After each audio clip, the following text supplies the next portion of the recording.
সাধু সঙ্গের এমনই মহিমা, দত্তাত্রেয় নামক এক অবধূত, তিনার 24 জন গুরু ছিলেন।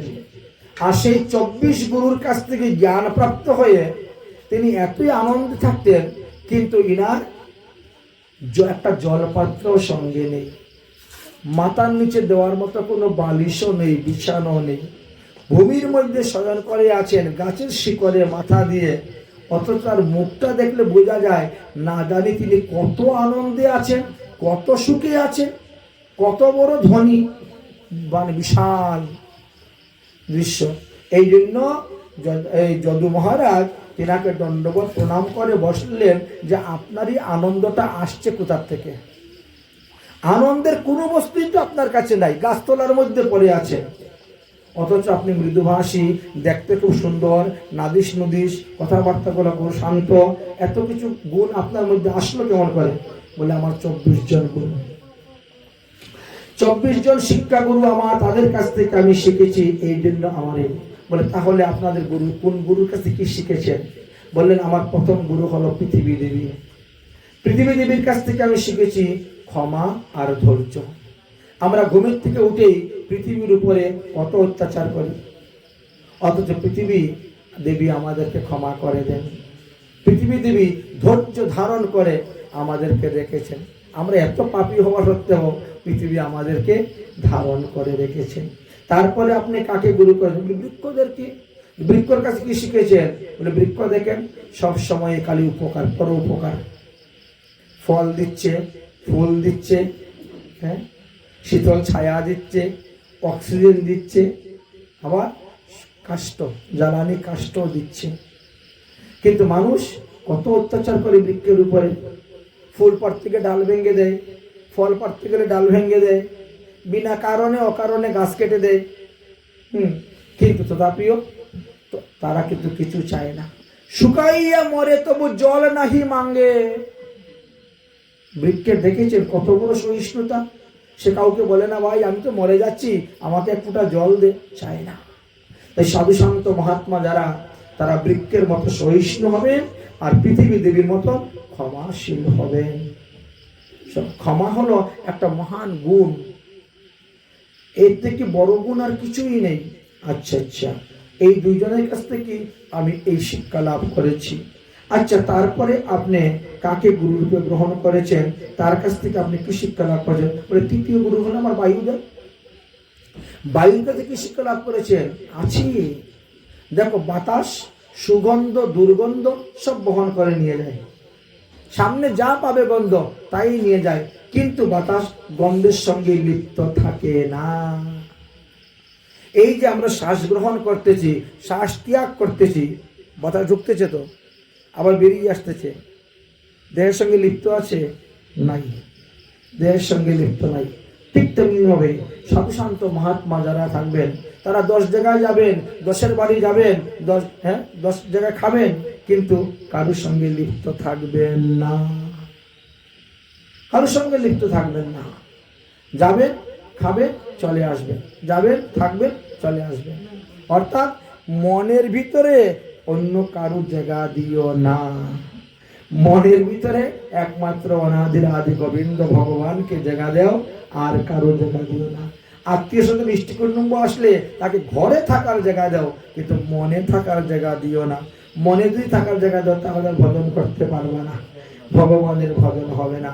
এইটি শিখেছি আমি বায়ুর কাছ থেকে। আচ্ছা, তারপরে আপনি কাকে গুরু করেছেন? বলে আকাশকে গুরু করেছি। আকাশকে কি শিখেছেন? আরে অখণ্ডতা, অপরিচ্ছন্নতা। আকাশ অখণ্ডতা। দেখো, ছোট ছোট ঘর যদি বসানো হয় আর ঘটের মধ্যে জল দেওয়া হয় তো পৃথক পৃথক আকাশ দেখা যায়, কিন্তু ঘর যদি ভেঙে দাও তো ঘট আকাশ পট আকাশের সঙ্গে মিলে যায়। অতএব এই পৃথিবীতে যত প্রাণী আছে সবার মধ্যে ভগবান পরমাত্মা রূপে অবস্থান করতেছেন। অতএব প্রত্যেকটা জীবকে অখণ্ডতা রূপে দিয়ে দেখো, তাহলে সবার মধ্যেই ভগবান অবস্থান করতেছেন। অতএব কাউকে হিংসা, নিন্দা, ঘৃণা, কটুবাক্য বলা চলবে না। সাধুদের কর্তব্য সবাইকে সমান চোখে দেখা, অখণ্ডতা, অপরিচ্ছন্নতা। আচ্ছা, তারপরে আপনি কাকে গুরু করেছেন? বলে জলকে গুরু করেছি। জল থেকে কি শিক্ষা লাভ করেছেন? জল পবিত্র, মানুষ তীর্থে যায় গঙ্গা স্নান করার জন্য, গঙ্গা আদি তীর্থে কেন? পাপ নাশ করার জন্য, পবিত্র হওয়ার জন্য। আমরা স্নান করলে পরে আমাদের গায়ের ময়লা দূর হয়, আমরা অপবিত্র থেকে পবিত্রতা পাই। ঠিক তেমনি সন্ত মহাত্মা যারা হবেন তারা জলের মতন পবিত্র হইবেন এবং অন্যকেও পবিত্র করবেন। যদি কোনো পাপী তাপী অপরাধী কোনো লোক আসে তো তাকে পবিত্র করার উপায় বলে দেওয়া হলো সাধুদের কাজ। সাধুরা মৃদুভাষী হবে, পবিত্র হবে এবং অন্যকে পবিত্র করবেন। সাধু দর্শনের দ্বারাও মানুষ পবিত্রতা লাভ করতে পারে। এই জন্য সাধুদের মানে জলের মতন পবিত্র হতে হবে, অন্যকে পবিত্র করতে হবে। তারপরে আপনি কি শিক্ষা লাভ করেছেন কার কাছ থেকে? অগ্নিদেবের কাছ থেকে। অগ্নিদেবেরকে কি শিক্ষা লাভ করেছেন? তেজ। শাস্ত্রে বলছে তেজীয়সা ন দুষায়। সুতরাং সাধুদের মধ্যে ভজনের তেজ থাকতে হবে। সাধন ভজনের তেজ যদি না থাকে তাহলে কিন্তু ওই বিষয়ের অন্ন খাইলে পরে তোমার নানা রকম রোগ সুখ ব্যাধি আদি দেখা দিবে, সাধন ভজন হবে না। আর যদি তোমার ভজনের তেজ থাকে তাহলে তুমি এগুলো খেয়ে হজম করতে পারবে। সন্ন্যাসীর গায়ে অন্ন দোষ স্পর্শ করতে পারবে না। এই জন্য ভজনের মধ্যে তেজ আনতে হবে। অগ্নি যেমন সবকিছু ভক্ষণ করে পবিত্র থাকে, ঠিক তেমনি ভাবে সাধুরাও সেইভাবেই পবিত্র থাকতে পারবে। অন্যের সংগ্রহকারীদেরকে অন্য লোকের হাতে অন্ন খেলেও তারা পবিত্র হইবে না। এর জন্য ভজনের তেজ বাড়াতে হবে। 6 নম্বর গুরুদেবকে আপনার বলছেন যে আমার 6 নম্বর গুরুদেব হলেন চন্দ্র। চন্দ্র থেকে আপনি কি শিক্ষা লাভ করলেন? বলে দেখুন, ক্ষয় আর বৃদ্ধি প্রতিপদ থেকে আরম্ভ করে পূর্ণিমা পর্যন্ত 1 কলা 1 কলা করে বৃদ্ধি পায়। পূর্ণিমাতে 16 কলা পরিপূর্ণ। আর যেই তার পরের দিন থেকে আবার 1 কলা করে কমতে থাকে প্রতিপদ থেকে অমাবস্যা পর্যন্ত।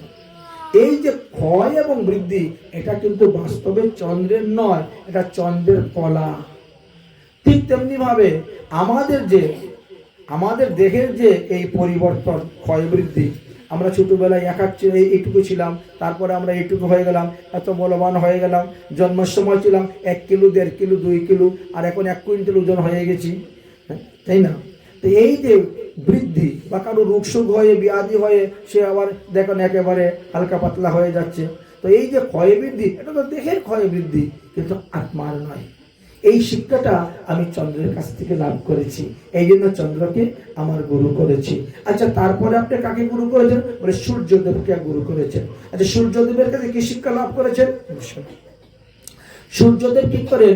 গ্রীষ্মকালে তার আলো রশ্মির দ্বারা পৃথিবী থেকে জল শোষণ করে সৌরমণ্ডলে নিয়ে চলে যান, কিন্তু তিনার কাছে রাখেন না, আবার যথাসময়ে পৃথিবীতে বৃষ্টি রূপে দিয়ে দেন।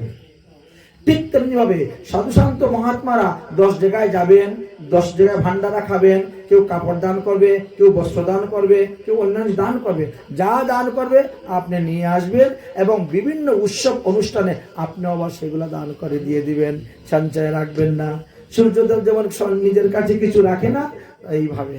এই জন্য সূর্যদেবের মতো সূর্যদেবকে আমি গুরু করেছি। আচ্ছা, তারপরে আপনি কাকে গুরু করেছেন? বলে তারপরে আমি গুরু করেছিলাম এক কবুতরকে। কবুতরের কাছ থেকে কি শিক্ষা শিখেছেন? আছে, আসক্তির সহিত কারোর সঙ্গে বাস করতে নাই। এক কবুতর একটি গাছের মধ্যে ছিল। তো তীর্থ ভ্রমণ করছি, তো আমি করতে করতে গিয়ে আমিও দৈবক্রমে ওই গাছের নিচে বসেছি।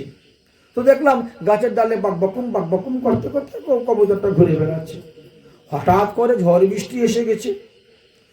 বৃষ্টি এসেছে। এবার বাতাসে উড়ে উড়ে কোথার থেকে একটা কবুতরি এসেছে, এসে ও গাছের ডালে বসেছে। এখন দুজনের মধ্যে যে কি কথাবার্তা হয়েছে ওরাই জানে। কথা হতে হতে তাদের মধ্যে ভালোবাসা হয়ে গেল, বিয়েও হয়ে গেল, ডিমও দিয়ে দিল, বাচ্চাও দিয়ে দিল, বাস, বুঝেছে? এবার কি হলো, কবুতর ওই ছোট ছোট শাবকগুলোকে খাওয়ানোর জন্য ওই বন থেকে গিয়ে কষ্ট করে করে খাবার নিয়ে আসে, তাদেরকে খেতে দেয়। আচ্ছা, এবার একদিন কবুতরিকে বলতেছে, বাবু আমি আর পারছি না, বাচ্চাগুলো বড় হয়ে গেছে, অনেকগুলো খাবারের দরকার, আর আমার ডানায় আর সহ্য হচ্ছে না, অনেক দূরে উড়ে গিয়ে খাবার নিয়ে আসতে হয়, চলো না তুমি আমি দুজন মিলে খাবার নিয়ে আসি, দুজনের খাবার খেয়েও আসবো আর বাচ্চাদের জন্য নিয়ে আসবো। ওই দিন তারা স্বামী স্ত্রী দুজন মিলে গিয়েছে খাবার সংগ্রহ করার জন্য। কিন্তু ওই দিন দৈবক্রমে এক বিয়াদ চলে এসেছে। বিয়াদ এসে দেখলো যে হ্যাঁ গাছের উপরে পাখি ডাকতেছে। ও ওর কায়দা মতো জাল বিছিয়ে দিয়েছে, কতগুলো ভালো ভালো খাবার ফেলে দিয়েছে, ভাত খই চিরা মুড়ি এটা সেটা ফেলে রেখে দিয়েছে। এদিকে ওই কবুতরের বাচ্চাগুলা চিন্তা করছে এর এত বেলা হয়ে গেল, মা বাবারা এখনো ফিরে আসছে না কেন খাবার নিয়ে, কখন খাবো? এই দেখ তো তুই একটু উকি মেরে, এক ভাই আরেক ভাইকে বলতেছে, বাচ্চা তো অনেকগুলি হয়েছে, আরে দেখ দেখ আমাদের গাছের নিচে কতগুলা খাবার পড়ে আছে রে, এত সুন্দর খাবার থাকতে ওরা কোথায় গিয়েছে খাবার আনতে, চল চল আমরা ওইগুলোই খেয়ে পেট ভরে নেই। গাছের খুরল থেকে বেরোচ্ছে, বাসা থেকে একটা একটা করে লাফ দিচ্ছে, উঠতে পারে না তো ভালো, হালকা হালকা উঠতে পারে, লাফ দিচ্ছে আর একেবারে জালের মধ্যে ধরা পড়ে গেছে। আঠা জাতীয় দ্রব্য তো যেখানে লাগে সেখানেই লেগে যায়, আর ছুটাতে পারে না, ছোট বাচ্চা তো শক্তি আর খুলে না। এমন সময় কবুতরি এসে উপস্থিত হয়েছেন, তাদের বাসার মধ্যে সন্তান না দেখে কান্না শুরু হয়ে গেছে, আহারে আমরা চলে গেলাম খাবার আনতে আর কে এসে বাচ্চাদেরকে নিয়ে গেছে। নিচের দিকে তাকিয়ে দেখলেন জালের মধ্যে ধরা পড়ে গেছে। তখন কবুতরি কাঁদতে শুরু করেছে, আমার ছেলে মেয়েদেরকে বিয়াজরা ধরে নিয়ে চলে যাবে, আমি এখনই ছেলে মেয়েকে সেখান থেকে মুক্ত করে নিয়ে আসবো। লাফ দিয়ে পড়েছেন জালে, ছেলে মেয়েকে মুক্ত করবেন, তিনি নিজেও বদ্ধ হয়ে গেলেন। কবুতর বলছে হায় হায় আমার ত্রিবর্গের সংসার নষ্ট হয়ে গেল, কান্না, ধর্ম অর্থ কাম ত্রিবর্গের সংসার আমার নষ্ট হয়ে গেল, আজ আমার স্ত্রী আমার ছেলে আমার কন্যা সবাই স্বর্গে চলে যাবে। ওই বিয়াদ নিয়ে কেটে ফেলবে তো, স্বর্গে চলে যাবে, আমার আর বেঁচে থেকে কি লাভ এই জীবন নিয়ে, যার স্ত্রী নাই যার ছেলে নাই এই কান্নাকাটি করতে করতে ওদের যা গতি হয় আমারও তাই হোক। বলে সেও দিয়েছে লাভ, পরে গেছে ওর মধ্যে। বিয়াদ সবাইকে ধরে নিয়ে চলে গেল। এই কবুতরের মৃত্যুর কারণ হলো তার আসক্তি। সে যদি মনে করতো কোথার থেকে ঝড় তুফানে উড়ে এসে জুড়ে বসেছে, যা তুই মরতে মর, আমি কেন তোর সঙ্গে মরতে যাব, তাহলে কিন্তু বেঁচে যেত। আর ওর জীবনে আরো কত কবুতরি আসতো তার, ঠিক আছে, কিন্তু ওই একটা কবুতরিকে ভালোবেসে আসক্তির কারণে ওই তার মৃত্যুর কারণ হয়ে গেল। এই জন্য দেখলাম যে আসক্তির সহিত কারুর সঙ্গে বাস করতে নাই, কারুর মধ্যে আসক্ততা বৃদ্ধি করতে নাই। এই জন্য সাধু শান্তরা সর্বদা একা থাকবেন, কারোর সঙ্গে আসক্তির সহিত ভালোবাসা করবেন না। এই শিক্ষাটা আমি লাভ করলাম কবুতরের কাছ থেকে। আচ্ছা, তারপরে আপনি কাকে গুরু করেছেন মহারাজ? বলেন তারপরে আমি অজগর সাপকে গুরু করেছি। অজগর সাপকে গুরু কেন? আছে শিকার। অজগর একদিন যদি পেট ভরে খেয়ে নেয় 6 মাস আরামসে ঘুমায়, আর চিন্তা নাই বাবা। 6 মাস পরে আবার খাবারের চিন্তা করে, তবে দৌড়াদৌড়ি করে না খাবারের জন্য, ওই মুখের সামনে যেটা পড়বে ওটাই ধরে ফেলবে, বাস। অজগর অন্যান্য ক্ষুদ্র সাপের মতো দৌড়াদৌড়ি করে না। সাধু শান্ত মহাত্মারা ঠিক তেমনি ভাবে যদি কোথায় ভান্ডারা পায় একদম গলা পর্যন্ত খেয়ে নিবে, বাস, টেনশন খতম। আর 2 দিন খাবার না পাইলে কোনো অসুবিধা না, বসে বসে ভজন কর, হরিবোধন কর। এই জন্য আমি ওই কোনোদিন রাজবাড়িতে শূন্যতালে অন্ন খাই, আর কোনোদিন 2 দিন 3 দিন উপবাস থাকি, কিন্তু অজগর বৃত্তি, এই জন্য আমার কোনো অসুবিধা হয় না। বাকি কদিন জল খেয়েই কাটাই দিই। আবার কোথায় খাবার পেলাম, কেন খাবারের জন্য দৌড়াদৌড়ি করলে হরিভজন হবে না, বুঝেছেন? হরিভজন করতে গেলে খাবারের পিছিয়ে দৌড়লে হবে না। এই শিক্ষাটা আমি অজগরের কাছ থেকে লাভ করেছি, এই জন্য অজগরকে আমি গুরু বানিয়েছি। আচ্ছা আচ্ছা, তারপরে আপনি কাকে গুরু করেছেন? সমুদ্রদেবকে গুরু করেছি। সমুদ্রদেব কি শিখেছেন? শিকার আছে। এই যে বর্ষাকালে নদী নালা খাল বিলের যত জলই সমুদ্রে যাক না কেন, ও কিন্তু তার বেলাভূমি অতিক্রম করে যায় না, সমুদ্র তার গণ্ডি পার হয়ে যায় না। আবার যতই অন্যান্য সময়ে সূক্ষ্ম গরমে শুকিয়ে যায়, কিন্তু সমুদ্র তো শুকায় না। অন্যান্য সময় দেখা যায় নদী নালা খাল বিল শুকিয়ে যায়, কিন্তু সমুদ্র কিন্তু শুকায় না। আপনার শিকার কি আছে? বলে আমার শিকার হলো মানুষ আমাকে যতই দণ্ডবোধ করুক, প্রণাম করুক, চন্দন দেব, মালা দেব, আমার যে গণ্ডি আছে গণ্ডির বাইরে গেলে হবে না। আমি জীবই, আমি ঈশ্বর শাস্তে যাব না। কেউ যদি বলে আপনি ভগবান, আপনি প্রভু, হবে না। মানুষ যতই সম্মান করুক, কিন্তু আমি যে জীবতত্ত্ব, আমার যে একটা গণ্ডি আছে, এই গণ্ডির বাইরে যাওয়া যাবে না। আবার কেউ যদি আমাকে দণ্ডবোধ প্রণাম নাও করে, আমাকে শ্রদ্ধা ভক্তি নাও করে, পূজাও না করে, তাও শুকিয়ে মরলে হবে না। বুঝেছেন? সমুদ্রের মতন বেলাভূমি অতিক্রম করে যাবে না, আবার শুকাবেও না। কে কি করলো না করলো সেটা কারণ মান যশ প্রতিষ্ঠার পিছনে গেলে হবে না। তাই সমুদ্র দেখতে দেখতে আমি এই শিক্ষা লাভ করেছি, সমুদ্র সর্বদা গম্ভীরতা নিয়ে থাকে। সাধু শান্ত মহাত্মাকেও গম্ভীরতা নিয়ে থাকবেন। তারপরে আপনি কাকে গুরু করেছেন? একটা পতঙ্গকে গুরু করেছেন। ওর কাছে কি শিখেছেন? শিকার আছে। এই যে রাত্রিবেলা, রাতের অন্ধকারে আপনি যদি বাইরে কতগুলা ধানের খট্ট জ্বালিয়ে দেন, একটু আগুন জ্বালান, তো আশেপাশে যত পতঙ্গ আছে সব দেখে ঘুরে আসবে। প্রথম এসে পাশে পাশে ঘোরাঘুরি করবে, তারপরে ভিতরেই ঢুকে যাবে। লাল দেখতে সুন্দর রূপে আকর্ষণ হয়ে আসে, তারপরে ওর মধ্যে ঢুকে পুড়ে মরে। ঠিক তেমনি ভাবে মানুষ যদি কোনো রূপে বশীভূত হয়ে যায়, তাহলে সেই রূপের কারণে তার মৃত্যুর কারণ হয়ে দাঁড়ায়। সাধু শান্ত মহাত্মারা কোনো রূপের প্রতি আকর্ষণ হইবেন না। তারপরে আপনি কাকে গুরু করেছেন? আমি তারপরে গুরু করেছি এক ভ্রমরকে। ভ্রমরের কাছ থেকে শিক্ষা লাভ করেছেন? বলে দেখেন, ভ্রমর কাঠ কাটতে পারে। আপনি যদি এটা কাঠের বাক্সের ভিতরে ঢুকিয়ে রাখেন, ভ্রমর সেই কাঠ কেটে বেরিয়ে যাবে। কিন্তু সেই ভ্রমর একদিন কি করলো? একটা পদ্ম ফুলের উপরে বসে মধু পান করতে শুরু করলো। মধু পান করতে করতে মত্ততা হয়ে পদ্ম ফুলের মধ্যে ঘুমিয়ে পড়ছে।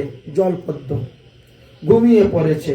এবার সন্ধ্যা হয়ে গেছে, সূর্য অস্ত হয়ে গেছে, পদ্ম ফুল বন্ধ হয়ে গেছে। যখন তার ঘুম ভাঙলো, তখন দেখে অন্ধকার, ও সূর্য অস্ত হয়ে গেছে, পদ্ম ফুল বন্ধ হয়ে। তো যাক, তার পাপড়িটাকে ছিদ্র করে আর যাওয়ার কি দরকার? কালকে সকালে সূর্য উদয় হবে, আবার পদ্ম ফুল প্রস্ফুটিত হয়ে যাবে, আমি বেরিয়ে চলে যাব। এই বলে খুব মজা করে সারা রাত্রি ওই ফুলের মধ্যেই ঘুমাবে সিদ্ধান্ত নিয়েছে। এবার মধ্যরাত্রে কি হয়েছে? একদল পাগলা হাতি নেমেছে জঙ্গল, আর নেমে যত পদ্ম ফুল ছিল সব ধরে খাওয়া শুরু করে দিয়েছে। এইবার ওই ভ্রমরও হাতির পেটে চলে গেছেন। তো হাতির পেটে চলে যাওয়ার তার কারণটা কি? এই হলো তার কারণ। যদি সে পদ্ম ফুলটাকে ফুটো করে বেরিয়ে চলে যেত, তাহলে কিন্তু তার মৃত্যু হতো না। এই জন্য ধর্ম গুলাকে বিচার করতে গেলে সূক্ষ্মভাবে বিচার করতে হয়। আমরা কিছু কিছু আছে খালি উপরে উপরে ধর্ম বিচার করি, কিন্তু ভিতরে প্রবেশ করি না, গভীরে প্রবেশ করি না। যদি গভীরে ভিতরে প্রবেশ করতে, তাহলে কিন্তু তার মৃত্যু হতো না। পদ্ম ফুলকে ফুটা করে বেরিয়ে গেলে আমার কি যায় আসে? কিন্তু একটু মানবতা দেখাইতে গিয়ে শেষে তারই মৃত্যু হয়ে গেল। তারপরে আমি গুরু করেছি মৌমাছিকে। মৌমাছি খালি মধু সংগ্রহ করে, কিন্তু খায় না। শেষে কি হয়? মানুষে এসে গাছের নিচে আগুন লাগিয়ে দেয়, মৌমাছিকে মেরে পুড়ে ভাগিয়ে দিয়ে তারা চুরি করে নিয়ে যায় সব মৌমাছি। তাই ঠিক তেমনি ভাবে সাধু শান্ত মহাত্মারা শুধু খালি ধন সঞ্চয়ই করবেন না, যা কিছু পাইবেন তার সঙ্গে সঙ্গে দান করবেন। দানের 10 ভাগের 1 ভাগ যদি, আপনার আয়ের 10 ভাগের 1 ভাগ যদি আপনি দান করুন, তাহলে সেই অর্থ হইতে আপনার অনর্থ উৎপন্ন হইবে না। না হলে কিছু ডাকাইতে নিবে, কিছু পুলিশে নিবে, কিছু উকিলে নিবে, এইরকম ভাবে সব যাবে, এদিক ওদিক হয়ে সব নষ্ট হয়ে যাবে। অতঃপর আপনি কাকে গুরুরূপে গ্রহণ করেছেন? তারপরে বলেন, আমি হাতিকে গুরুরূপে গ্রহণ করেছি। কেন? বলে হাতির প্রচন্ড শক্তি থাকা সত্ত্বেও হাতি তার কামের কারণে কাম পরাজিত করতে পারে নাই বলে কামুক বলে সে সাধারণ মানুষের হাতের পুতুল হয়ে যায়। হাতি মানুষের হাতের পুতুল হয়ে যায়। মানুষ দেখো এত বড় হাতিটাকে যে গাছ টানায়, গাড়ি টানায়, কত কিছু করায়, এই জন্য বলছেন, যিনি কামকে পরাজিত করতে না পারেন তিনি সর্বস্থানে তিনি পরাজিত হয়ে যান। সাধারণত ক্ষুদ্র থেকে ক্ষুদ্র বস্তুতে তিনি পরাজিত হয়ে যান। এই জন্য আমি হাতিকে গুরু করেছিলাম। তারপরে আপনি কাউকে গুরু করেছেন? বলে আমি হরিণকে গুরু করেছিলাম। হরিণের কাছ থেকে কি শিখেছেন? বলে যারা হরিণ ধরে তারা কি করে? জঙ্গলের মধ্যে লুকিয়ে খুব তীর্যস্বরে বাঁশি বাজায়। হরিণ কিন্তু বাঁশির শব্দ শুনতে খুব ভালো পায়। এক জায়গায় দাঁড়িয়ে স্থির দৃঢ় হয়ে কান পেতে একদম বাঁশির ধ্বনি শুনবে। আর এমন সময় বিহাজরা তাদেরকে লক্ষ্য ভেদ করে তীর মেরে দেয়। ঠিক তেমনি ভাবে সাধুসন্ত মহাত্মারা যদি গ্রাম্য কথা শ্রবণ করে, গ্রাম্য কথা শ্রবণ করলে পরে তারাও তখন শিকার হয়ে যায়। অর্থাৎ অনেক সাধু আছে, শেষে দেখা যায় তারা সাধুগিরি ত্যাগ করে দিয়ে বিবাহ করে গৃহ সংসারী হয়ে যায়। কারণ তারা ওই হরিণের মতন গ্রাম্য কথা শুনতে ভালোবাসে। আর গ্রাম্য কথা শুনতে শুনতে তাদের শেষ পর্যন্ত এই অবস্থা হয়। আচ্ছা মহারাজ, তারপরে আপনি কাকে গুরু করেছেন? বলে পিঙ্গলা নামক এক বেশ্যাকে গুরু করেছিলাম। বেশ্যার কাছ থেকে আপনি কি শিখলেন? বলে আশাই পরম দুঃখ, নিরাশা পরম সুখ, এই শিক্ষা লাভ করেছি বেশ্যার কাছ থেকে। বলে তার মানেটা বুঝলাম না। বলে দেখেন, বেশ্যার মনিরা কি করে? সন্ধ্যাবেলায় ভালো করে সেজে গুজে দরজার সামনে গিয়ে বসে থাকে। পুরুষরা আসবে, অধিক পয়সা দিয়ে কিনে নেবে। তো এক বেশ্যা সেইভাবে করেছিলেন। নাম তার পিঙ্গলা বেশ্যা। বিদর্ভ দেশে তার বাড়ি ছিল। সন্ধ্যা থেকে আরম্ভ করে রাতে 2টা পর্যন্ত কোনো পুরুষ আসলো না তাকে কিনতে। কিন্তু সে একবার ঘরের ভিতরে যায়, একবার ঘরের বাইরে আসে, এক গ্লাস জলও খায় না, একটু বিছনায় ঘুমায়ও না। ওই যে আশা, টাকা পাবো, আশাহী। ওই আশার কারণে সে দুঃখ পেল। না নিদ্রা যেতে পারলো, না খাওয়া দাওয়া করতে পারলো, না কিছু হলো। কিন্তু যখন আশা ত্যাগ করে দিলেন, রাত্রে 2টা বেজে গেছে, বাজার হাট বন্ধ হয়ে গেছে, গাড়ি ঘোড়া চলা বন্ধ হয়ে গেছে, এখন আর কোনো পুরুষ আসবে না আমাকে কিনতে, তখন বিছনায় পড়া মাত্রই ঘুম এসে গেল। দেখলাম যে মানুষের আশাটাই হলো দুঃখের কারণ।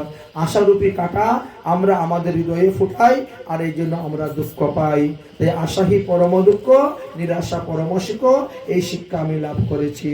আচ্ছা মহারাজ, তারপরে আপনি কাকে গুরুরূপে গ্রহণ করেছেন? বলে এক করুর পাখিকে গুরুরূপে গ্রহণ করেছি। কেন? এখানে তাকে গুরুরূপে গ্রহণ করেন শিকার আছে। কি শিখলেন ওর কাছ থেকে? আমিষ পরিত্যাজ্যম চ সুখতম সম্প্রদাম। আমিষ ত্যাগ করলে পরে সুখ লাভ করা যায়, এই শিক্ষা লাভ করেছি। কবুতরের কি কুরুর পক্ষী? বলে হ্যাঁ। দেখো, কুরুর পক্ষী মানে ছোট্ট একটা পাখি।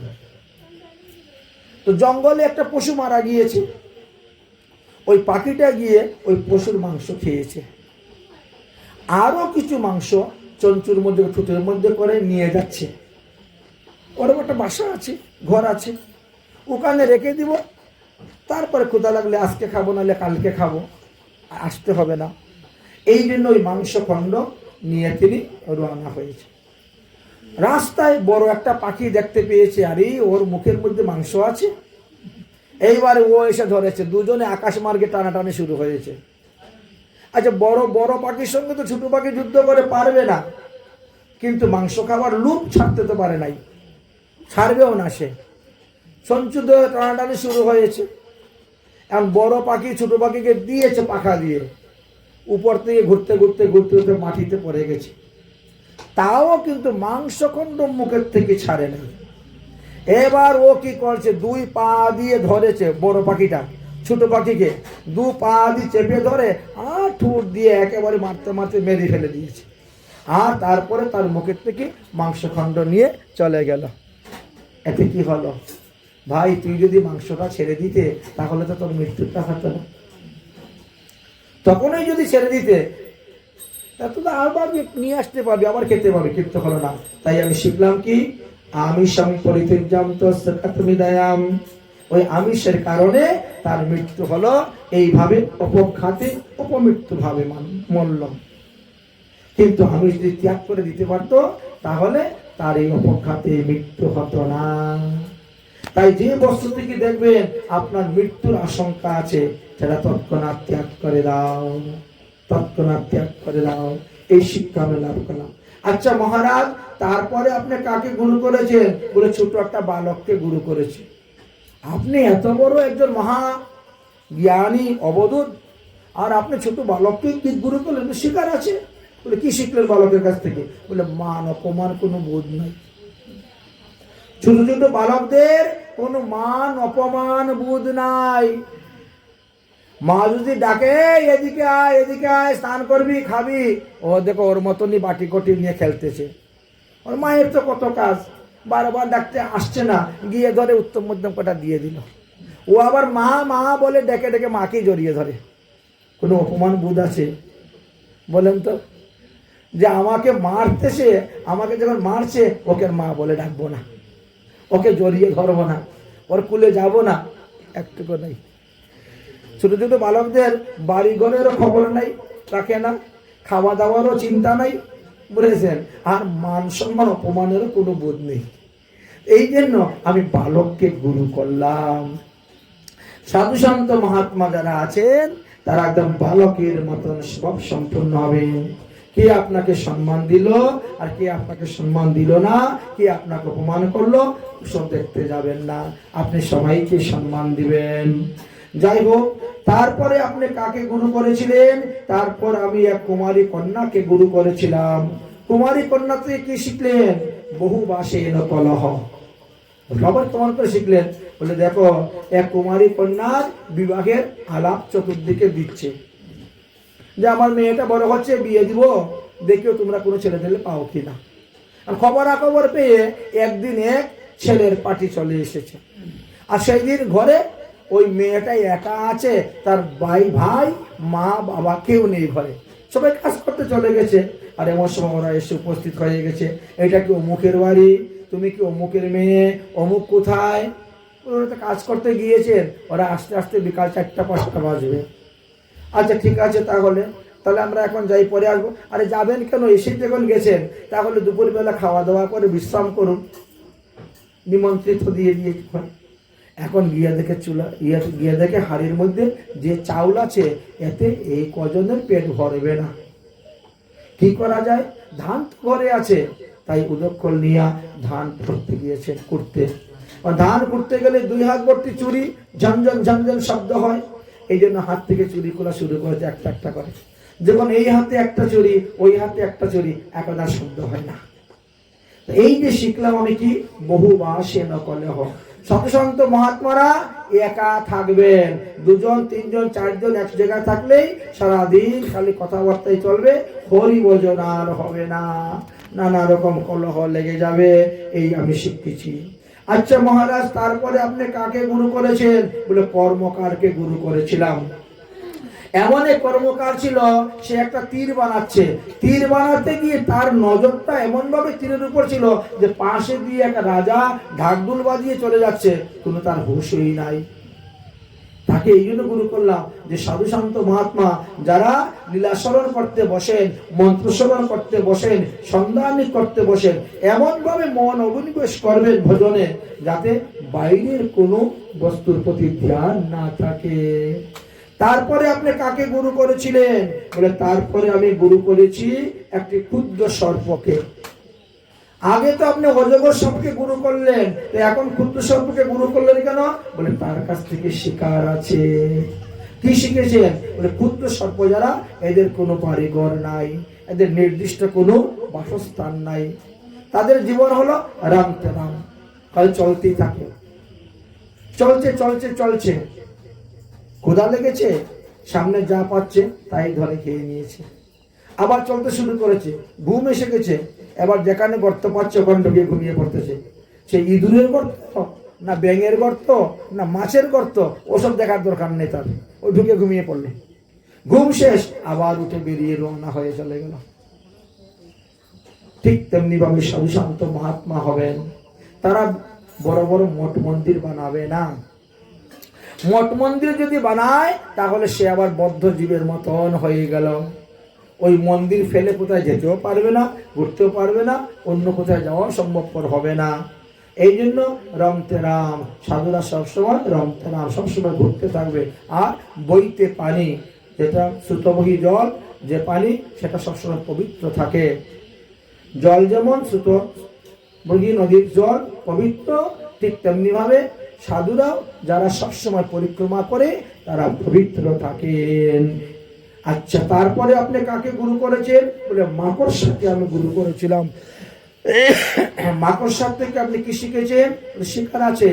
মাকড়সা দেখেন নিজের মুখ থেকে সুতা বের করে জাল তৈরি করে, ইচ্ছা করলে সে ওখান থেকে জাল গুটিয়ে নিয়ে আরেক জায়গায় জাল তৈরি করতে পারে। কেন? ওই জালের মধ্যে পোকামাকড় লাগবে আর আমি বসে বসে খাবো, কিন্তু শেষে সে নিজেই এই জালের মধ্যে পড়ে মারা যায়, জাল গুটিতে আর পারে না। ঠিক তেমনি ভাবে মানুষরাও এইভাবে চতুর্দিকে জাল পাতেন যে বৃদ্ধকালে বসে বসে খাবো, আর শেষে জাল গুটিয়ে গিয়ে তিনি আর অন্যান্য আশ্রমে থাকতে পারেন না, ওই গৃহস্থ আশ্রমে পরেই তিনি মারা যান। তারপরে আপনি কাকে গুরু করলেন? একটি কুমারী পোকাকে আমি গুরু করেছিলাম, মানে কাঁচ পোকা, পুষ্পঙ্গী পোকা, এইভাবে অনেক নাম তার দেওয়া আছে। কারণ বলে ওর কাছে কি শিখেছেন? সাধনে ভজনে সাধনে ভাবিবে যাহা, সিদ্ধ দেখে পাবে তাহা। এই শিক্ষাটা তার কাছ থেকে লাভ করেছিলাম। কারণ তার তো নিজস্ব কোনো সন্তান নাই, কিন্তু সন্তানের জন্য লালায়িত। সে তখন কি করে? মাটি দিয়ে একটা ঘর তৈরি করে, তারপরে অন্যের ছোট্ট সদ্যজাত সন্তানকে গিয়ে ধরে নিয়ে চলে আসে, এনে ওকে একটা ধ্বংসন করে, একটা বিষ প্রয়োগ করে দেয়, ধ্বংসন করে ওর মধ্যে রেখে দেয়। কিছুক্ষণ পরে সে জ্ঞান ফিরে পায়। ফিরে পাওয়ার পরে চিন্তা করে, আমাকে যে আমার মার কাছ থেকে ধরে এনেছে তাকে দেখতে ওই রকম, তার হাত ওই রকম, তার পা ওই রকম, তার নাক মুখ চোখ ওই রকম, ওই ধ্যান করতে থাকে। আর কুমারী পোকাটা কিছুক্ষণ পরে উড়ে আসে, আবার গুনগুন গুনগুন করবে, পরে ঘুরবে, আবার চলে যাবে, আবার আসবে, গুনগুন করবে, উড়বে, চলে আসবে। এই ভিতরের পোকাটা বাইরের পোকাকে দেখতে দেখতে চিন্তন করতে করতে একবার ভিতরের পোকাটা বাইরের পোকার মতন, সেই কাশ পোকা বা কুমারী পোকার মতন হয়ে যায়।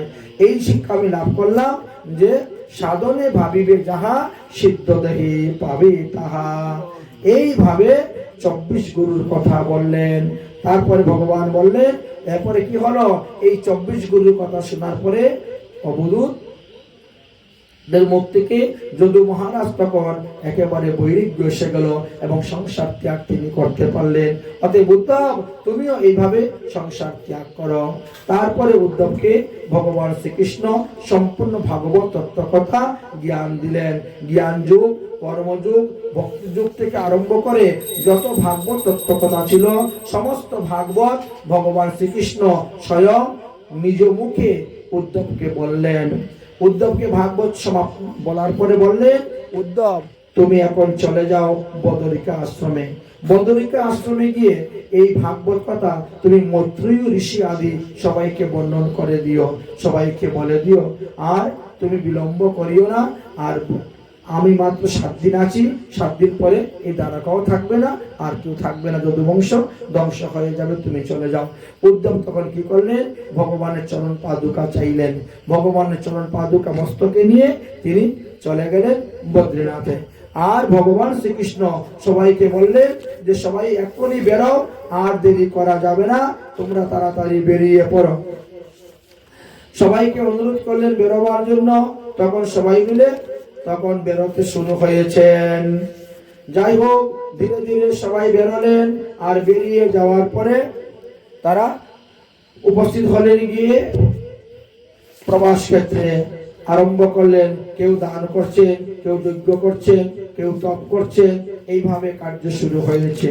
কাজ করতে করতে করতে করতে এদিকে হঠাৎ করে মাটি ফেটে গেছে। আর মাটি ফেটে যাওয়ার পরে সেখান থেকে এক ধরনের মদ বেরিয়েছে, যেটাকে ম্রিয়মান মদিরা বলা হয়। সেই মদিরা বের হওয়ার পরে সেই মদ পেয়ে সবাই মত্ততা হয়ে গেল। আর মত্ততা হয়ে একে অন্যকে আর যেন চিনতে পারছে না, সবাই যুদ্ধ করতে শুরু করলো। যুদ্ধ করতে করতে ভগবান শ্রীকৃষ্ণ সবাইকে বারবার নিষেধ করা সত্ত্বেও তারা শুনছে না। কৃষ্ণ বলরামকে মারার জন্য তারা আরো ধেয়ে যাচ্ছে। তখন ভগবান শ্রীকৃষ্ণ ওই এরকা বন থেকে উঠালেন এরকা আর শুরু করলেন যুদ্ধ। এইভাবে ভগবান নিজের হাতে তিনি তিনার যদুবংশের সবাইকে ধ্বংস করলেন। করে বলরামকে বললেন, বলরাম দাদা, এবার তোমার বিদায়, মহাপ্রস্থান তুমি যাও। বলরাম তখন শেষনাগ রূপ ধারণ করলেন, পরে সমুদ্রের মধ্যে ডুব দিলেন আর একেবারে বৈকুণ্ঠে চলে গেলেন। ভগবান শ্রীকৃষ্ণ চিন্তা করলেন এখন আমার যাওয়ার প্রস্থান সময়, আমিও যাব। তাই তিনি কি করলেন, ওই প্রবাস ক্ষেত্রে একটা পুকুর পাড়ের নিচে একটা বটগাছ ছিল, বটগাছের নিচে তিনি বসেছেন। ডাইন পাওটা বাম পায়ের উরাতের উপরে রেখে তিনি ঝুলাচ্ছেন আর বসে আছেন, চিন্তা করছেন আমার তো এখন যাওয়ার সময় এসে গেছে, এখন আমাকে চলে যেতে হবে। এমন সময় ওই এক ব্যাঘ, যে ব্যাঘ ওই মুসলের অবশিষ্ট অংশ তীরের মাথায় নিয়ে ঘুরেছিল, সে হরিণ শিকার করার জন্য বেরিয়েছিল। ওখানে আসার পরে ভগবান শ্রীকৃষ্ণের চরণতলটা দেখে দূর থেকে গাছের আড়ালে মনে করছে ওটা মনে হয় কোনো হরিণের মুখ। হরিণের মুখ মনে করে তিনি সেখান থেকে তীর মেরে দিলেন। ভগবান শ্রীকৃষ্ণের চরণতলে তীর পড়ে গেল, ভগবান পড়ে গেলেন। ব্যাঘ দৌড়ে এসে হরিণ ধরবে বলে এসে দেখে ভগবান শ্রীকৃষ্ণ, দেখে তিনি হাহাকার করে কান্না করতে শুরু করলেন, বললেন আমি মহাপাপী, আমার অপরাধ ক্ষমা করুন, আমাকে এখনই মেরে ফেলে দেন। ভগবান বলছে সব আমার ইচ্ছা, তোমার ইচ্ছাতে তীর ঢুকে নাই, তীর ঢুকেছে আমার ইচ্ছাতে। অতএব তুমি চিন্তা করো না, যাও, ওই স্বর্গ থেকে বিমান আসবে এবং তুমি বিমানে বসে তুমি স্বর্গে চলে যাও। পরীক্ষিত মহারাজ বলছে তো আশ্চর্য কথা, যে ভগবানের চরণে তীর মারলো তাকে তিনি স্বর্গে পাঠাচ্ছেন, আর যে ভীষ্মকে ভগবানকে মারতে গেল তাকে বৈকুণ্ঠে পাঠাইলেন। এত বড় আশ্চর্য কথা ভগবানের লীলা। হ্যাঁ, এই যে ব্যাঘ ইনি ছিলেন অঙ্গদ। ভগবান রাম অবতারে বালিকে মেরেছিলেন বলে অঙ্গদের মনে প্রতিজ্ঞা ছিল আমার পিতাকে যে চুরের মতন লুকিয়ে বান মেরে মেরেছে আমিও তাকে মারব। আর সেই প্রতিশোধ নেওয়ার জন্য এই অঙ্গদই এসেছিলেন ওই ব্যাধের রূপেতে। ভগবান দেখালেন যে যে যা কর্ম করবে সেই কর্মের ফল তাকে ভোগ করতে হবে। আমি যেমন চুরি করে বলিকে মেরেছিলাম বালিকে, এবার দেখেন আমাকেও ব্যাধ এইভাবে চুরি করা।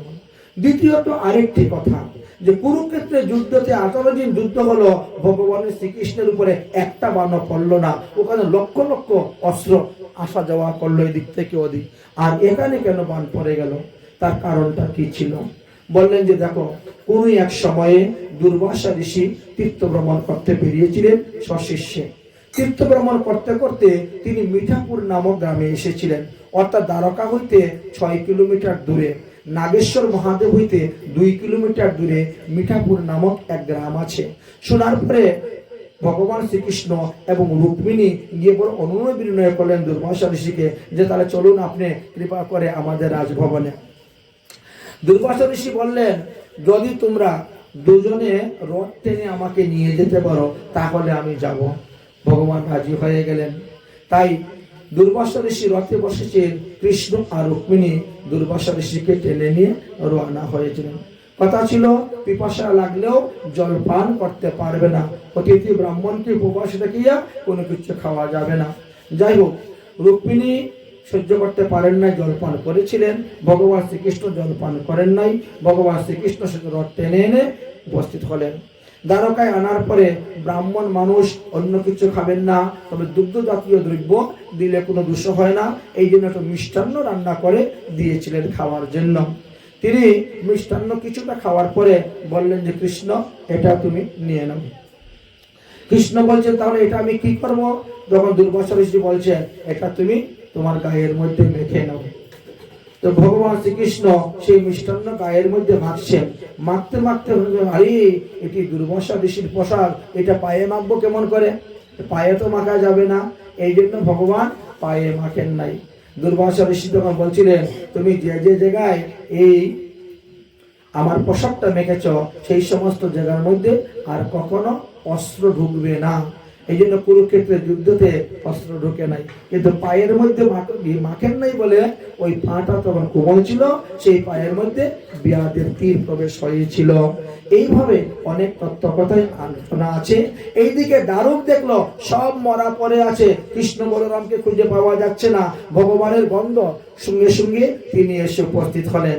তিনি এসে যখন উপস্থিত হয়েছেন তখন ভগবান বলছেন যাও তুমি তাড়াতাড়ি গিয়ে বলো অর্জুন এসেছে, অর্জুন যেন সবাইকে নিয়ে বেরিয়ে যায়, আমি নিত্যধামে গেলেই দ্বারকা ডুবে যাবে। এবার ভগবান শ্রীকৃষ্ণ দারুককে পাঠিয়ে দিলেন।